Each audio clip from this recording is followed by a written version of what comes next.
I've got you! Her husband once saved my life, and I will not let his wife die a terrible death like this. That was the night I realized, Neb. Sometimes justice doesn't come from the courts, but from people you least expect to turn back. Her husband once saved my life, and I will not let his wife die a terrible death like this. That was the night I realized sometimes justice doesn't come from the courts, but from people you least expect to turn back. And my story begins at that moment. That night, rain hammered down. Ambulance sirens echoed in the dark. She lay there, weak, helpless, amid flashing lights. I saw in her eyes not only fear, but also remorse. Years before, her husband had saved me from the brink of death, and now it was my turn to repay that debt of gratitude, even if the price to pay would not be small. Thank you for being here and listening to this story. If you're still listening, drop a heart, and let me know where you're watching from. Stories about gratitude, justice, and the human heart, those are the things that keep life trustworthy and worth living. I am Evelyn Carter, 58 years old this year, a dark-skinned woman born and raised in Seattle. All my life, I lived in the same red brick house in the quiet Ballard neighborhood where my husband Tom and I laughed, cried, and weathered the city's long, endless rainy seasons together. But tonight, I stood on the soaked steps of that house, watching the rain wash away each drop of memory, and realized I had become a stranger right outside my own front door. The lock wouldn't turn. The familiar key sat in my hand, cold and slippery from the rain. I tried to turn it, heard the dry scrape of metal, but the door didn't budge. A gust of wind hit, splashing rain onto my face and matting my hair. I tried again and again, but the lock stayed stubbornly silent, as if it too had betrayed me. My heart pounded, melding with the sound of the rain falling like thousands of tiny needles on the porch roof. I pressed the doorbell. No answer. A dim lamp in the living room was still on, that pale yellow light, making the house look both warm and unfamiliar. I moved closer to the window. Through the glass, I saw Tasha, my daughter-in-law, sitting in Tom's armchair. That chair used to be where my husband would sit every evening reading the paper and smiling, saying that no matter what life brought, returning home was enough. Now Tasha sat there, legs crossed, the phone's glow lighting her young, pretty, and cold face. She was scrolling, probably Instagram, where she liked to post photos with captions about living a happy life. I tapped the glass lightly, then harder. Tasha looked up. Our eyes met through the thin pane, a moment stretched to suffocation. Her smile tilted, not polite or embarrassed, but a smile as sharp as a knife. She rose slowly and walked toward the window. Rain streamed down the glass between us, warping her face into the shape of a ghost.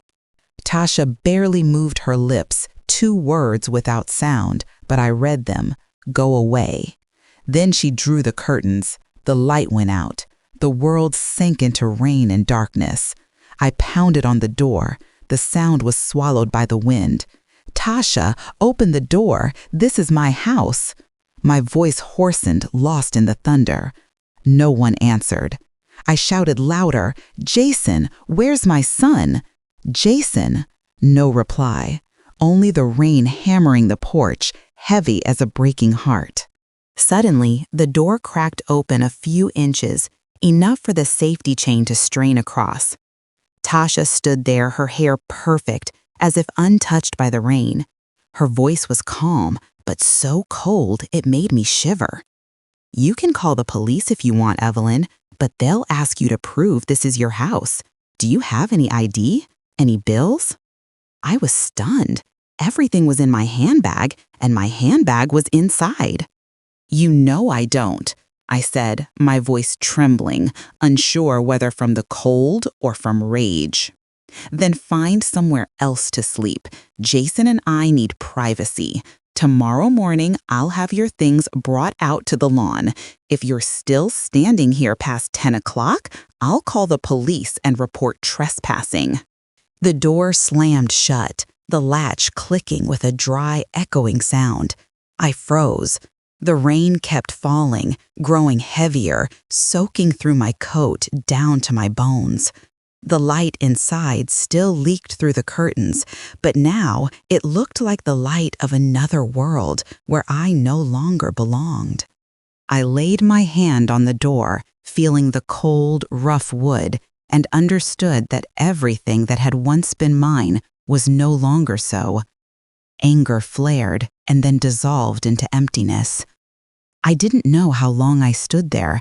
I only heard the rain, my heart pounding, and my own ragged breath in despair. As I stepped back, my shoes sinking into a puddle, I looked around the empty street. No one else was there. There were no other lights. I wanted to scream, but my throat was raw. A drop of rain hit my cheek, cold to the bone. Or was it a tear? I could no longer tell. I walked down the lawn, each step as heavy as a stone. The rain erased my footprints quickly, as if I had never existed there at all. I knew clearly that the moment the lock refused to turn, I had been stripped of the most sacred thing, the right to belong to the place that had once been my home. That rainy night, I lost more than a roof over my head. I lost faith in blood ties, and in the rumble of thunder, I heard my own heart break. That sound hurt more than the click of the latch closing behind me. Before all the doors slammed shut on that rainy night, everything began on a very ordinary day. 3 years earlier, on an afternoon in November, my son Jason walked into the house with the girl he called the love of his life. Tasha Morgan, 25 years old, a bright face, smooth, fair skin, brown hair flowing like a shampoo commercial. I still recall my first impression when she glanced around the house, her lips curving as she said in a soft but cold tone, "This house is a bit old, but it has potential." At the time, I only smiled and let it pass. But later, I understood that it wasn't a remark, it was a declaration, a claim of territory. Jason was infatuated, then looking at Tasha as if she were the sun. I didn't want to make him sad, so I opened the door to welcome her, set another place at dinner, and cooked the stew Tom used to like. Tasha smiled, ate little, but her eyes swept the room as if calculating where to put a new item. She praised Tom's oak cabinet, touched our wedding photo frame on the wall, then gently asked, "You still live alone in such a big house?" I only nodded, unaware that that question was the spark that would ignite everything. 3 months later, Jason proposed to Tasha. The wedding was held in a grand hotel, loud and lavish, mostly guests from her side.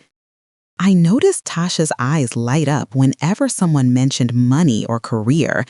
Jason worked as an engineer, while she said she was a content creator with over 50,000 followers online. I didn't understand that world. I only knew Jason loved her blindly. The next year, they said they wanted to move in with me for a while to save up to buy a house. I have thought to refuse, but Jason's eyes softened me. "Just 1 year, Mom, I promise." I nodded. That was the beginning of my mistake. On the day they moved in, Tasha brought more boxes than I expected. White boxes printed with expensive brand names, framed quotes meant for curated social media aesthetics. That very afternoon, she directed 2 delivery men to carry in a new sofa, saying, "This matches the wall color better." When I asked in surprise, she smiled. "I just want the house to look brighter, Aunt Evelyn." Just a week later, the chair Tom used to sit in vanished along with the wedding photo cabinet and the handcrafted bookshelf he made. Tasha said, "These things are old. I'll put them in the garage for now." I went downstairs to look. Everything was covered by dusty tarps. The damp, musty smell in there made me feel choked, as if someone were burying my memories alive. The kitchen was no longer as it had been. Each morning, Tasha woke earlier than I did, setting out cups and rearranging things. My spice bottles disappeared, replaced by glass jars labeled in French. She said, "The kitchen needs more style. I have to film a cooking video." I stood and watched her smile at the phone camera in my own kitchen, my chest hollow. Then one day, Tasha said she needed space for her morning routine. She wanted the master bedroom because the lighting was better for filming vlogs. Jason hesitated, but eventually agreed. I moved into the small room at the end of the hall, the room that had once been Jason's as a child. It barely fit a single bed and an old wooden wardrobe. That night, I heard their laughter drifting from the large bedroom where Tom had taken his last breath. I pulled the blanket over my face, my pillow wet with tears. Meals gradually became quiet. Tasha ate quickly, often scrolling her phone while eating. Jason looked at me less or pretended not to see. I tried to talk, but my words stumbled into a thick silence. She began calling me by my name, Patty, speaking sweetly but hollowly. Each smile affirmed that the control of this house was changing hands. I began to feel like a guest in my own home. The family photos that once hung in the hallway were replaced with their wedding pictures. The clock Tom had given me was put away, replaced by a gleaming digital clock. Little things, every memory, were cleared out of sight. The house looked modern and bright, but its chill was terrifying. One evening, I overheard Tasha on the phone in the kitchen. We're practically supporting her. Once she agrees to sell the house, everything will be much easier. Her voice was as light as the breeze, but each word stabbed like a knife. I stood behind the curtain, my heart racing. Jason came in, kissed his wife's forehead, and smiled. No one knew I was standing there, hearing everything. I stepped back and touched the wall. It felt icy. For the first time, I felt fear. Not because of Tasha, but because I understood my son had slowly been claimed by someone else, not only in his heart, but also in his mind. From then on, I lived in the house like a shadow. I moved quietly, spoke softly, avoided any conflict. But each morning, I woke to small changes, little by little, as if someone were stripping away the pieces of the life I had built. It began with the chair, then the bedroom, and finally even my very name in this house. And when Tasha smiled at the phone's glow, I suddenly understood. True invasion is never loud. It arrives quietly, step by step, day by day, until you look around and realize you have nowhere left to stand. As every item in the house was gradually rearranged, I began to change roles. From owner, I became a lodger in my own home. No one said it outright, but I felt it in every look, every half-joking, half-serious remark from Tasha. She had a way of speaking that was smooth as honey, but seeped in like poison. One morning, while I was making coffee, Tasha came into the kitchen in a thin silk nightgown, hair loosely tied, her face lightly made up. She smiled at me through the phone's camera, then, without looking up, said, "Patty, you should get out more. This house is too big for one person, don't you think?" I froze. The spoon clinked into the cup. The name Patty still made me shudder.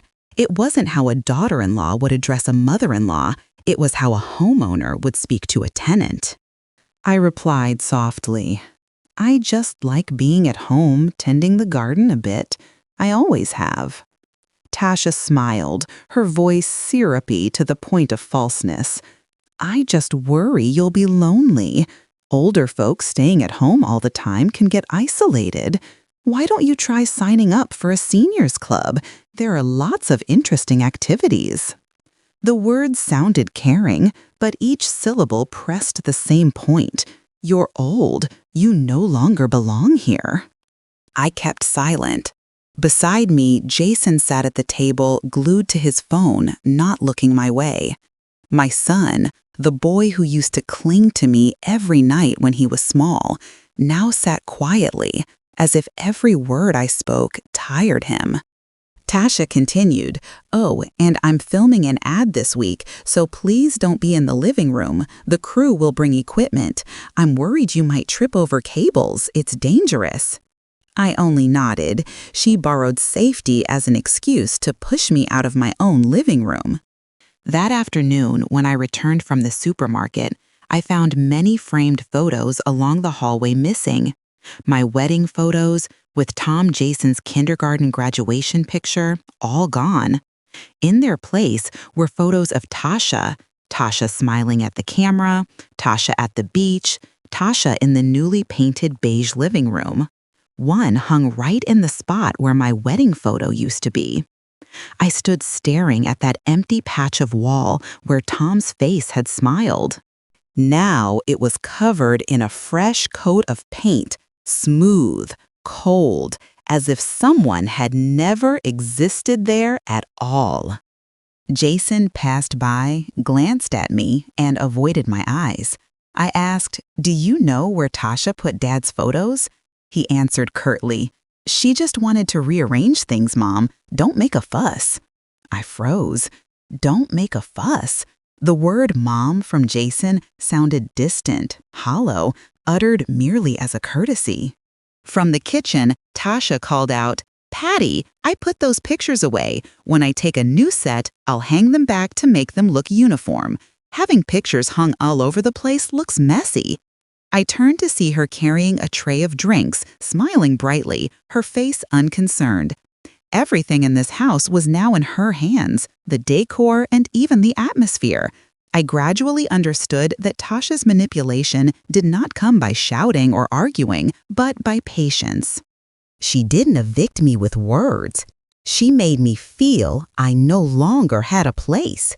She made me ashamed to stay, made every step I took in this house feel wrong. One evening, Jason came home late.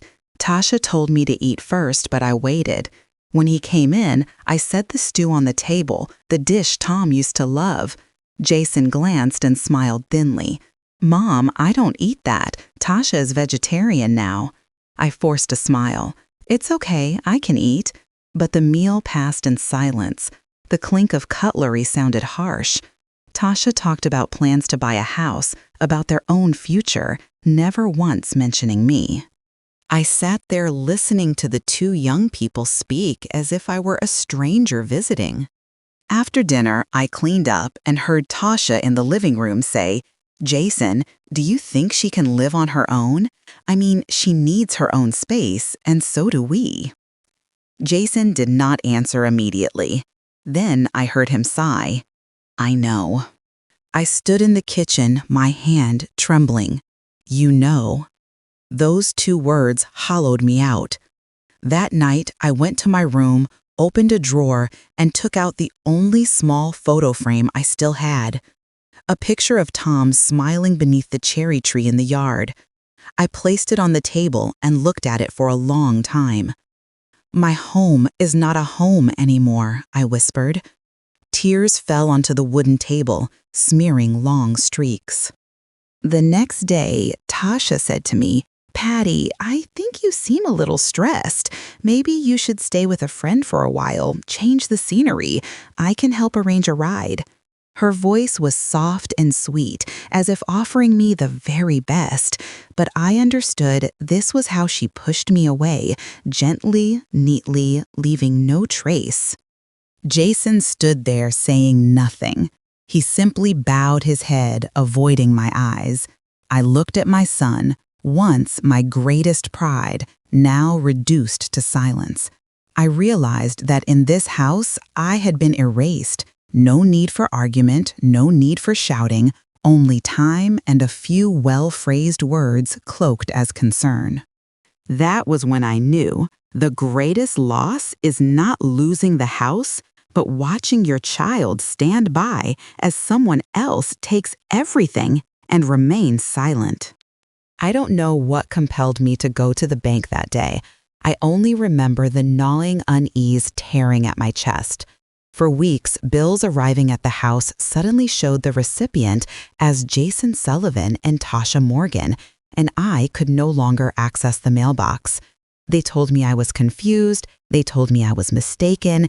They said everything was being reorganized to be neater. But deep down, I knew something was wrong.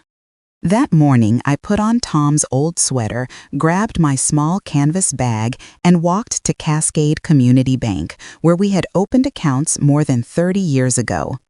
Inside, the smell of polished wood and stale coffee was as familiar as ever. The receptionist behind the desk looked up and gave me a gentle smile. "Miss Carter, it's been a while. What can we help you with today?" I answered, "I want to check the house account and maybe the old mortgage documents."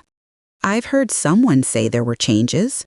A few minutes later, the branch manager came out, Elena Hoffman, the silver-haired woman I'd known since Tom was alive. She hugged me, her eyes kind. "Elena, are you well? Tom would be so proud to see you standing strong like this." I forced a weak smile. "I'm not sure, Elena. I think something's wrong with my house." We sat in a small back office. Elena opened the computer, fingers tapping lightly, her eyes following the lines of data. After a moment, her face changed. "Evelyn, what is this? Your file shows a new mortgage approved 6 weeks ago." I blinked. "What loan?" Elena turned the screen toward me. There it was, home equity line of credit, $200,000, approved. I felt the blood drain from my face. "No, that can't be. I never took out a loan." Elena frowned. "You signed here, didn't you?" She pulled out a printed folder and pointed to the page with the signature, Evelyn Carter. I looked down. My heart stopped. The signature matched me in a chilling way, each curve and horizontal stroke accurate except for one thing. The initial E. It bent backward, soft and even, while I always write an E with a strong, slanted stroke, decisive, as Tom used to say, like the way you live, never beating around the bush. I looked at Elena, my voice hoarse. It wasn't me. Someone forged it. Elena was silent for a second, then slowly said, "The applicant filed under your name, but with joint ownership documents. There are 2 co-signers, Jason Sullivan and Tasha Morgan." The room spun. The air seemed to be sucked out. I gripped the edge of the desk to keep from falling. "Jason, my son," I almost whispered. Elena put a hand on my shoulder, her tone softer. "I'm so sorry, Evelyn. I remember Tom saying you were always careful with finances."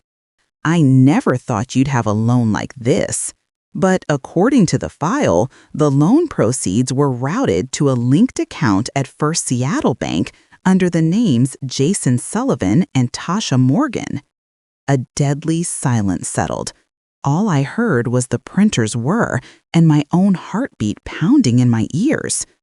$200,000, a number I had never dared imagine. What did they use the money for?" I asked, my voice trembling. Elena checked the records and looked at me with a heavy expression.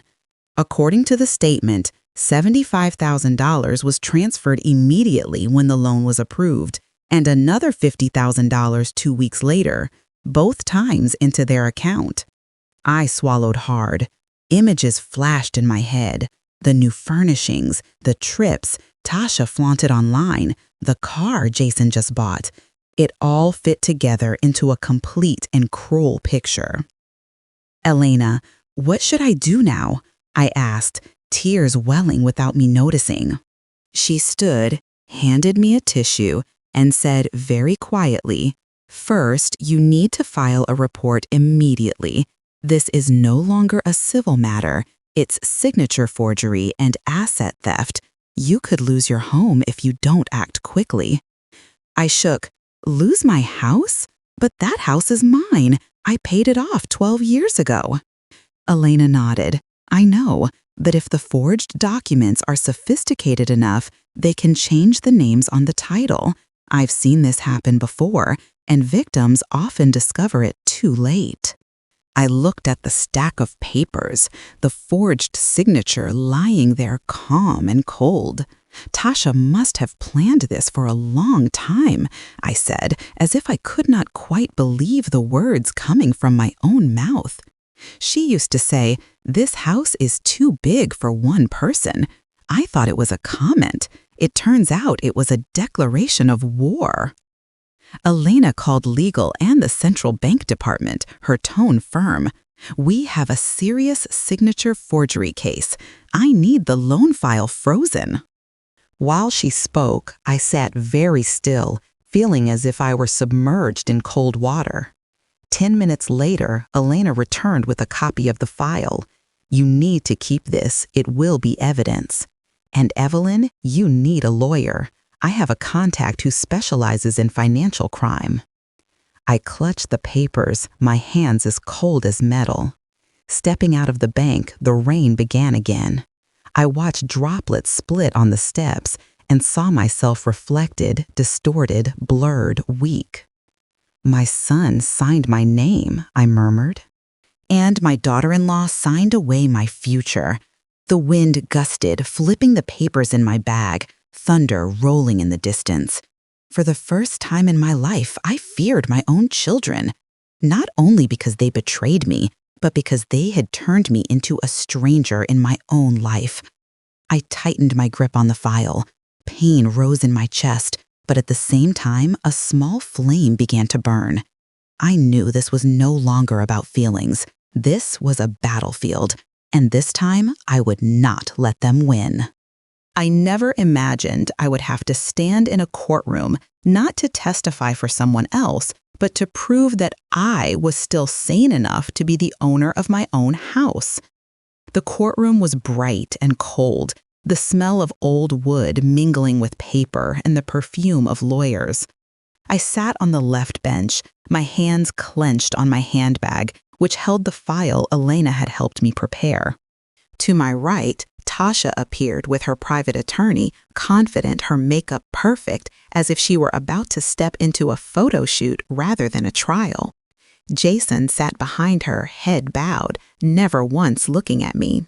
The judge flipped through the case file in a measured voice. "Case Carter v. Morgan Property Dispute, an alleged signature forgery. Plaintiff, please proceed." My lawyer stood, a middle-aged man with sincere eyes but a slightly trembling voice. He spoke about the documents, the forged signatures, and the loan made without consent. Tasha sat motionless, occasionally shaking her head slightly, her lips pressed together as if trying to suppress a smile. Then it was the defense's turn. Tasha's attorney, a young woman, stood and spoke in a cool, firm tone. "Your Honor, my client acted strictly within the rights of co-ownership that Miss Evelyn Carter allegedly signed earlier. Miss Carter does not remember signing these documents due to advanced age and impaired memory. We have filed a motion requesting the court to examine her civil capacity." The room fell silent. I turned to look at them, unable to believe what I had just heard. "Are you saying I'm senile?" I jumped up, my voice breaking. The judge struck the gavel. "Miss Carter, please remain orderly." I sat back down, my heart pounding. In the eyes of everyone there, I suddenly became an old woman, losing her mind, clinging to delusion, not to be trusted. The session adjourned temporarily with the ruling to seize the property pending an assessment of capacity. The house, the repository of all my memories and pieces of my life, was officially no longer mine until the results were released. I felt as if I were falling through empty space. When I stepped outside, the harsh afternoon sun beat down on the courthouse yard, but I felt cold. I leaned against the wall and inhaled deeply to stop myself from crying. Then Tasha approached. She removed her sunglasses, a smile spread across her face, sharp as a blade. "I told you, Patty," she said softly, loud enough for me to hear, "that house isn't for people who don't know how to move on." I looked straight into her eyes. All the hurt, shame, and fear in me concentrated into one point and erupted into a blaze of anger. "You can take the house," I said slowly, each word coming out like blood, "but you will never have my soul." Tasha laughed, a cold, cutting sound that echoed across the empty brick courtyard. "A soul doesn't pay the bills, old woman," she replied with a shrug and turned away. The words struck me like a slap. I stood frozen, watching her retreating back, the click of her high heels on the stone sounding harsh.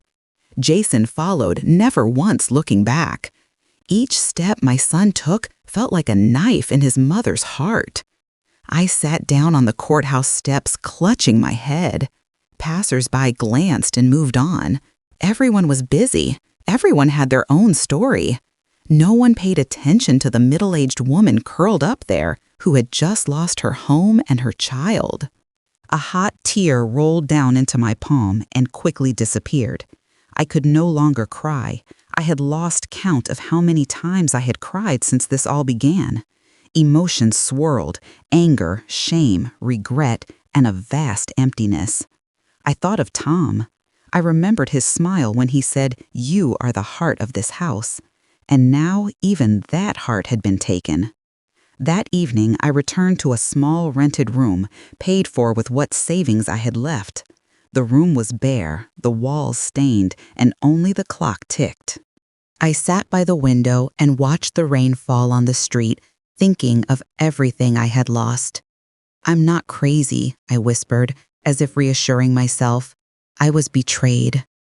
In the days that followed, I received a notice for a psychological evaluation. The printed paper was cold. The small black letters seemed to squeeze me. Assessment of cognitive and behavioral capacity.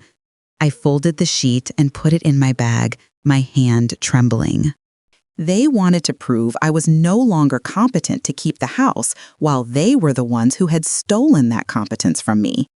I walked the courthouse corridor, listening to the wind whistle through the door cracks, remembering Tasha standing in the yard with her disdainful smile, and the phrase, "a soul doesn't pay the bills," repeating in my head like a refrain.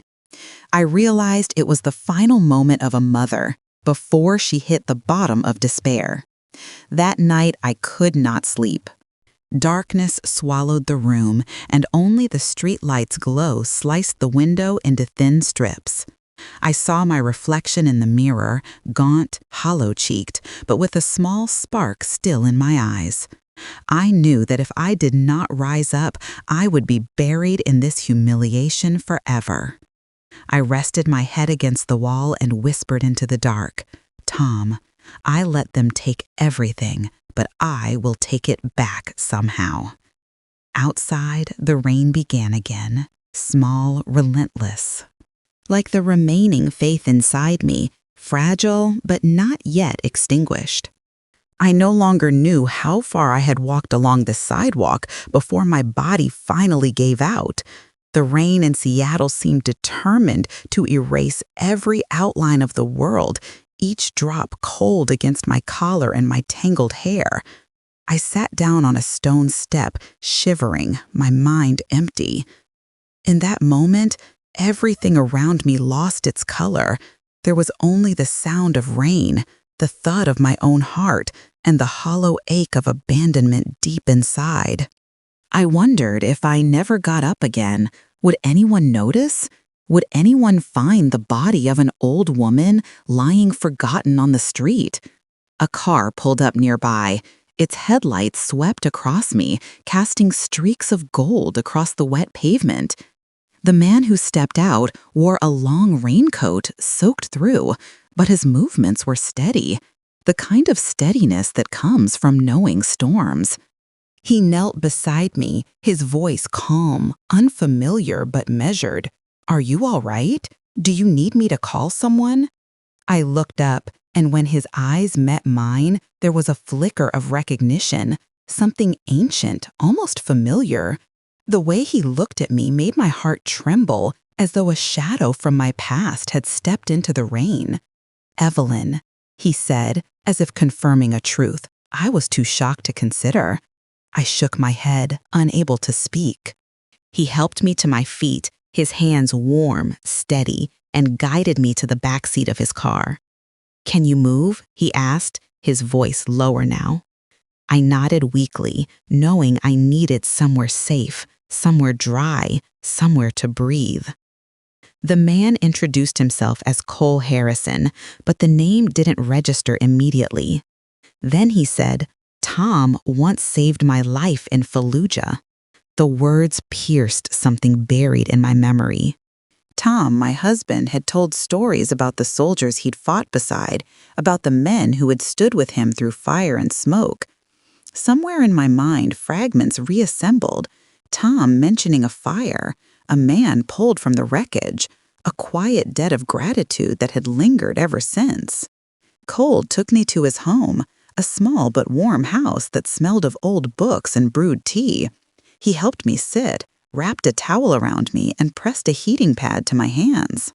The yellow lamplight in his living room felt different from the cold brightness of my own house.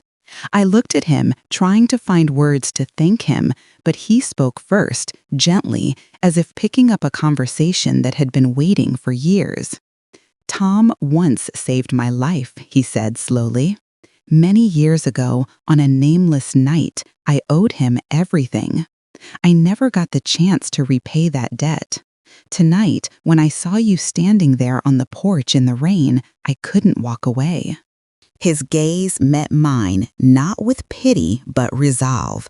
"Now it's my turn to save you." Those words poured something warm and solid into me. Not because he promised miracles, but because he simply stood there, asking for nothing, offering no conditions, and somehow, with a single sentence, restored faith in my heart. I felt for the first time in a long while that I wasn't alone in this world.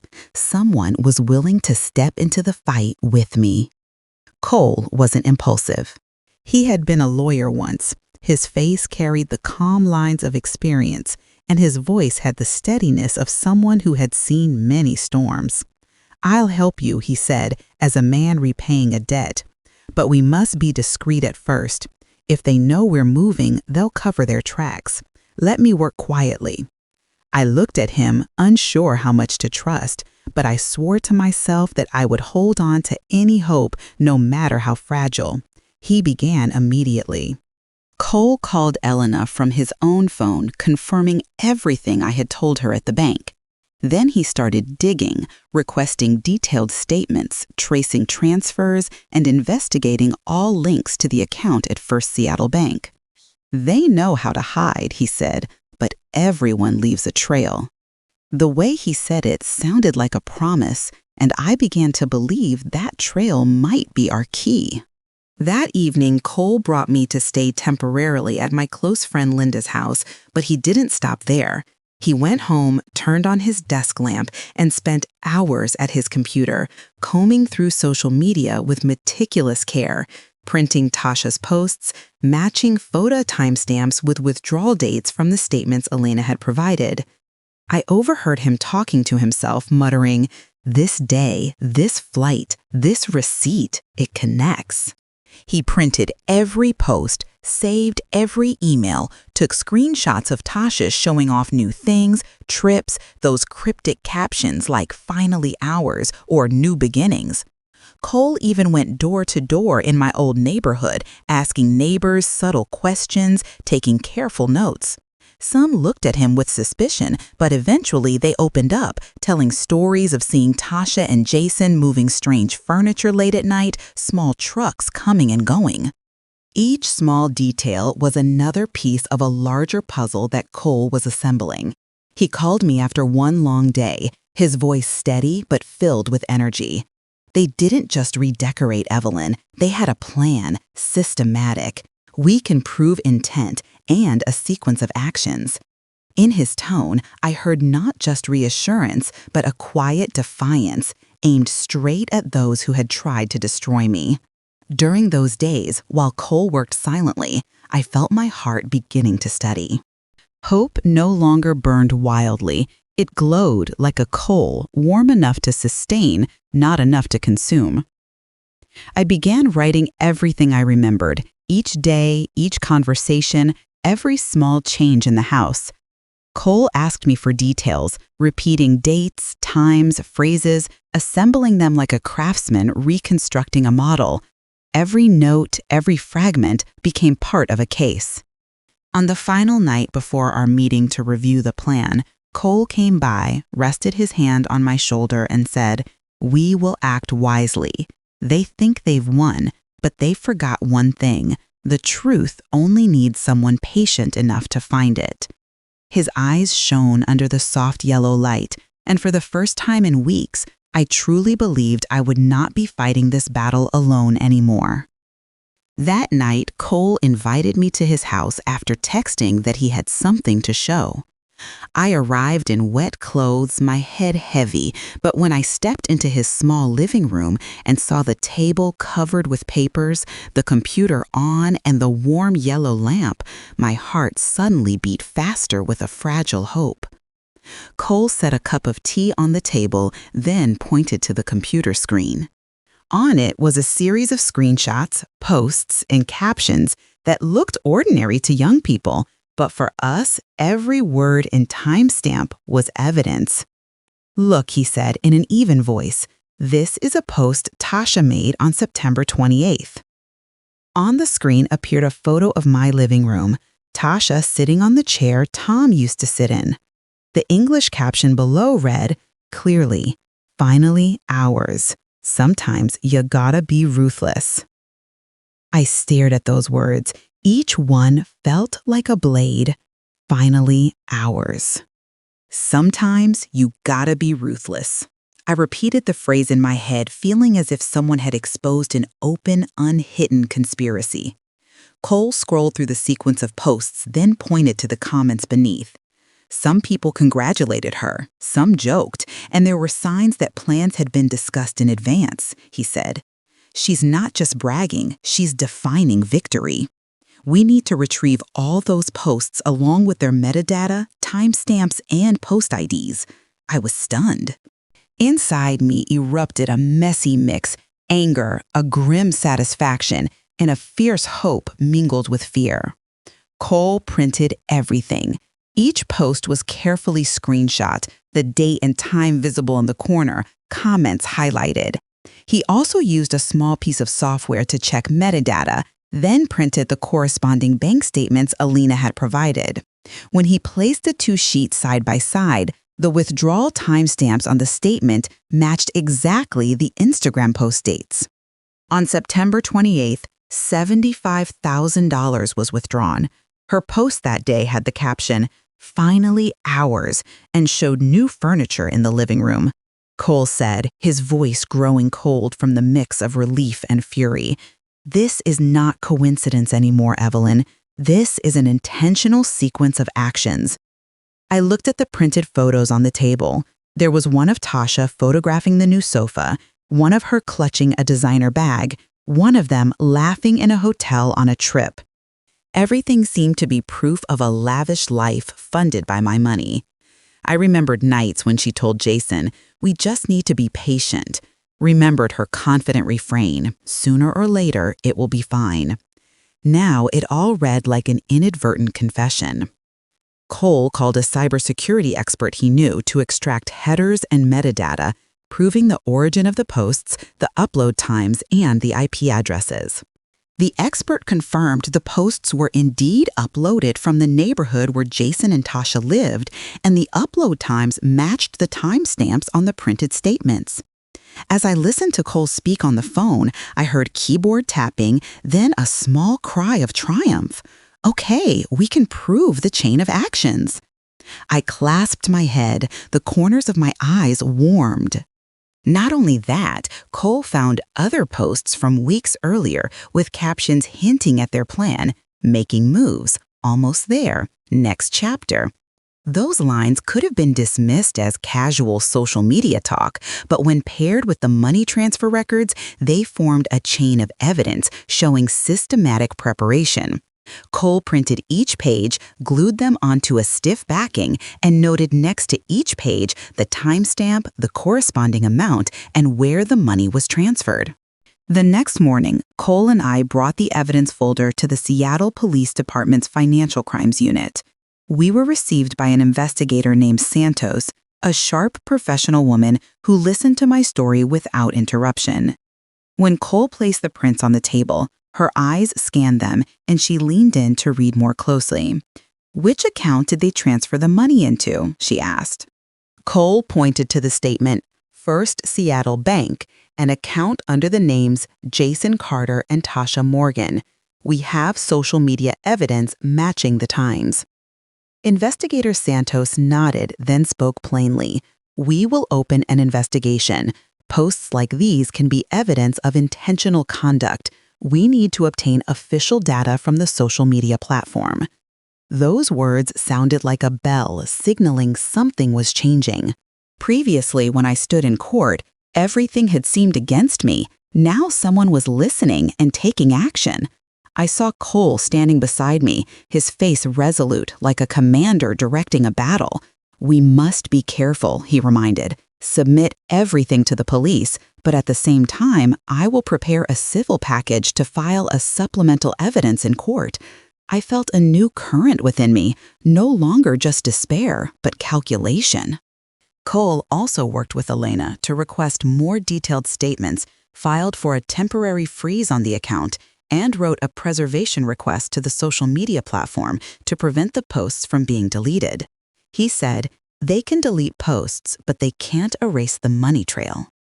I nodded, my fingers tightening on the evidence folder.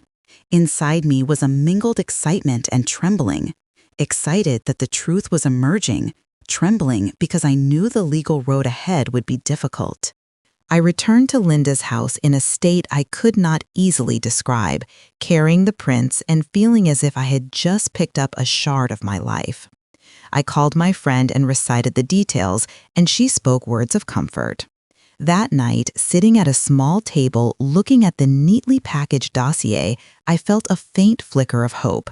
Not vague hope, but hope with grounds, with proof in hand, and the days ahead no longer felt like idle waiting. That night, when I closed my eyes, the caption kept replaying in my head. "Finally, ours." Sometimes you gotta be ruthless. I knew now that the phrase was not merely a proud moment on social media, it was evidence of a plan. And with Cole at my side and the police agreeing to open a file, I began to believe that truth might prevail, that justice could return, though the path would be long and thorny. On the day of the retrial, heavy rain fell over Seattle. I arrived early with Cole. We walked through sheets of gray water, the sound of rain like the heartbeat of something about to change. Inside the courtroom, cold light poured down on every face. The air was thick. Every breath felt audible. I sat in the front row. Before me was the chair where Tasha sat. The woman who had once entered my home with a sweet smile now sat with tight lips and eyes flicking nervously toward Jason. And Jason, the son who had once been my pride, sat with his head bowed, shoulders trembling. The judge opened the file, her voice steady. "We are here today to continue the case of Evelyn Carter versus Tasha Morgan regarding property dispute and alleged signature forgery. The defense may proceed." Tasha's lawyer, a young man with sharp diction and confident eyes, rose. "Your Honor," he began, "my client, Miss Morgan, asserts that all allegations stem from misunderstanding. Mrs. Carter, elderly, isolated, and emotionally unstable, after her husband's death, imagined a conspiracy against her. In reality, she signed the loan papers herself and simply forgot afterward. This is a classic case of memory deterioration due to social isolation. In short," he paused, turning toward me, "she lost her mind from loneliness." A wave of murmur swept through the courtroom. I clenched my fists, feeling blood rush to my face. That sentence was a blade twisting straight into my heart. I had lost many things, but not my mind. And just as I was about to stand and defend myself, Cole lightly touched my hand, signaling silence. He stood, pulled a small silver hard drive from his briefcase, its surface gleaming under the light, and walked straight to the bench. His voice was calm, firm, carrying across the room. "Your Honor, I have proof." The judge looked up. "And you are?" "I am Cole Harrison, temporary legal representative for Mrs. Carter," he replied, handing over a set of documents. "I am here to present new evidence directly related to the defendant's fraudulent actions and forged signatures." His tone was even, each word deliberate. The courtroom seemed to hold its breath as the judge nodded for him to proceed. Cole connected the hard drive to the projector. Light from the screen washed across the wall, revealing images, posts I had seen before, but now no longer scattered. Cole had assembled them into a perfect chronological sequence. He pointed at the screen, his voice resonant. On September 15th, Ms. Tasha Morgan submitted a loan application. On September 22nd, the $200,000 loan was approved. And on September 28th, he pressed a key. The screen changed. A video began to play. In the video, Tasha laughed, wearing a white silk dress, a champagne glass in her hand. Behind her was my living room, Tom's chair, the wall where our wedding photo once hung. Her voice rang out clear and proud. "Our house now." Then laughter erupted. Glasses clinked. Someone off camera shouted, "You did it, girl! Finally yours!" The courtroom went dead silent. I could hear my heartbeat. A few gasps broke the stillness. The judge looked up at the screen, her expression unreadable but cold. Cole continued, "That same day, $75,000 was withdrawn from Mrs. Carter's linked account. This confirms deliberate, premedicated action, undeniable intent." Tasha's lawyer's face turned pale. He stammered, "Objection, this video could have been edited." Cole raised his hand decisively. "We've verified it with the Seattle Police Department's Digital Forensics Unit." The data was extracted directly from social media servers with original timestamps and confirmed IP addresses traced to the defendant's residence. "Here is the technical report, Your Honor." He placed a thick file before the judge, his tone calm, as if merely recounting an unalterable truth. Tasha tried to smile, her face drained of color. "I was just joking," she said, her voice shaking. "Everyone knows social media is just for fun."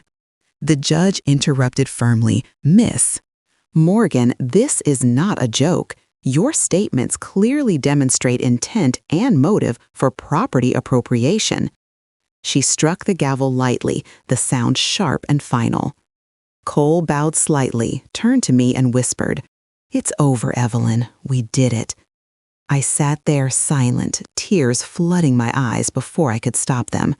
Every accusation, every doubt, every humiliation I had endured seemed to dissolve into the sound of rain outside.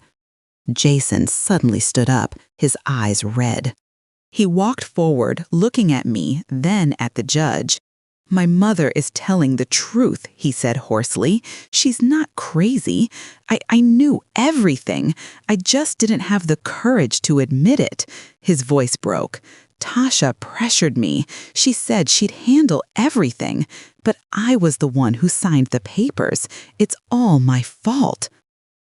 Tasha spun around, shouting, "Shut up. You got your share too."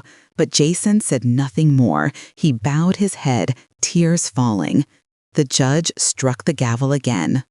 Based on the evidence presented and the confession, the court hereby rules Mrs. Evelyn Carter is the sole legal owner of the property at 1823 Ballard Avenue. All fraudulent transactions are annulled. The $200,000 loan is declared void. The police will continue investigating Miss Tasha Morgan for financial fraud and signature forgery. The sound seemed to drain from the room, leaving only the echo of the gavel. I saw Cole glance my way and nod gently. He didn't smile. He simply said quietly, "Tom would be proud of you." For the first time in months, I felt I could truly breathe. The rain outside still fell, but it was no longer cold. It felt cleansing, as if the sky itself was witnessing justice returning to me. When I left the courthouse, I lifted my face toward the gray sky. A sliver of light pierced through the clouds, and I smiled, not for victory, but because finally the truth had spoken for me. After the final gavel fell, I thought my heart would be at peace, but the moment I stepped out of the courthouse, the rain began again, heavy drops weighing on my shoulders, and I realized when justice arrives, it is never complete. The police led Tasha away between two rows of people. She no longer had the arrogance of earlier days. Her hair was tangled, her makeup smudged. Her eyes darted around, searching for Jason, but he only stood still, saying nothing. Tasha turned toward me, her voice choked. "You won, didn't you? But who will you live with, Evelyn? Who will call you mother?" Then they dragged her away, and those words dissolved into the rain. Jason stood a few steps away, his eyes red and hollow. He stepped closer, then stopped halfway, not brave enough to look me straight in the face. "Mom," he said softly, his voice almost disappearing into the air. "I'm sorry." I looked at my son, every feature, still the face of the child who used to run home shouting, "Mom, I got an A." I wanted to hold him, but my legs felt nailed to the ground. "Jason," I whispered, "do you know what you have done?" He nodded, his eyes wet. "I know, but I let things go too far. I don't know how to go back." "There are paths," I said slowly, "that if you stop one step earlier, you don't lose everything." He began to cry, his tears mixed with the rain. Then he stepped back. "I will go, Mom. I can't look at you anymore." And so Jason turned his back, walking slowly out of the courthouse yard, his figure shrinking in the gray rain. I didn't call after him. I just stood there clutching my bag, hearing my own words echo in my head. My son died the day I won. Not a physical death, but the death of trust, the severing of the bond that once linked mother and child. Justice had returned my house to me, but it had taken away the only child I had. A few weeks later, I returned to the Ballard house. The iron gate was still there, but the paint flaked off the rose trellises withered from neglect.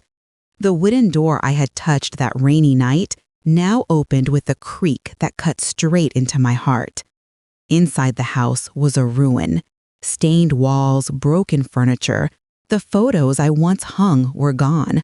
Only rusted nail holes remained. I walked through the living room where Tasha used to sit laughing with a glass of champagne, where Tom read the paper each morning. Now only shards of glass, a broken chair, and a ripped old curtain remained. In the bedroom, the wardrobe was thrown open, drawers empty. There was a damp, musty smell, the scent of months forgotten. I sat on the bed, my hand touching the cold mattress. In the dim afternoon light, dust rose like mist. "Tom," I murmured, "I got the house back, but my love, it's no longer a home." Cole came in carrying a few papers. He had helped me complete the legal formalities, restore the deed, close the old accounts, and open new ones. He looked around and said softly, "We will fix it, Evelyn. Everything can be put back." I gave a thin smile. No, Cole. The house can be repainted, the walls rebuilt, but memories cannot. The only thing I've reclaimed is justice. My family is gone. He was silent. We stood together looking out the window as rain fell on the old street.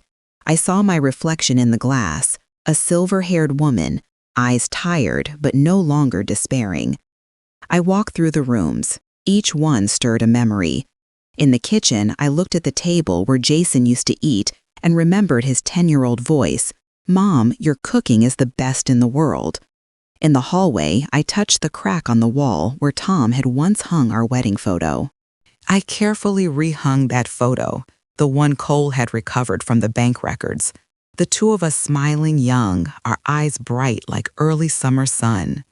As I hung it, I whispered, "Justice is meant to hold truth, not to heal. But at least, my love, it helps me stand up straight again." That evening, I turned on the lamp in the living room, a weak yellow light, but enough to push back the dark. I sat in an old wooden chair Cole had found in storage and looked out the window. The rain still fell, but I was no longer afraid. Cole stood in the doorway and said softly, "Justice never comes free, Evelyn. It always has a cost." I nodded, my gaze still on the rain. "I know," I replied, "and I paid with the most precious thing I had." Outside, thunder rolled in the distance. The rain drummed on the roof like a slow drumbeat. I sat quietly, hearing the house breathe again, even if faintly. Inside me, something was quiet and aching, but there was also a small piece of peace. Because I understood, sometimes justice is not about reclaiming what you lost, but about daring to face the loss and still going on living. The following spring, the rain finally stopped in Seattle. Droplets still clung to leaves, reflecting the weak morning sun. I opened the window of the house for the first time in months and let the breeze rush in. There was no longer the smell of mildew, no more cold seeping through the walls.